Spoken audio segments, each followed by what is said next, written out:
সংবাদের এই পর্যায়ে জানাবো বাংলাদেশের বিভিন্ন জেলার খবর। এসব বিতর্কের মাধ্যমে নিজেকে পরিশুদ্ধ করি, এই প্রতিপদে ভোলার চরফ্যাশন উপজেলার চরফ্যাশন ক্যাডেট স্কুল অ্যান্ড কলেজে বার্ষিক বিতর্ক প্রতিযোগিতা ও পুরস্কার বিতরণী অনুষ্ঠিত হয়েছে।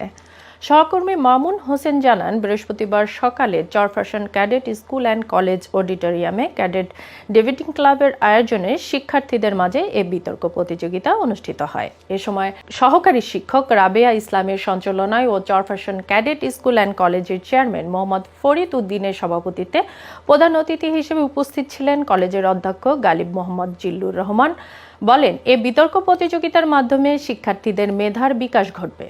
প্রতিযোগিতায় বিচারক হিসেবে দায়িত্ব পালন করেন বিদ্যালয়ের উপাধ্যক্ষ মোহাম্মদ মনিরুল ইসলাম, সিনিয়র শিক্ষক রুহুল আমিন, সাকিব, সাজ্জাদ হোসেন ও লিপটন রয়।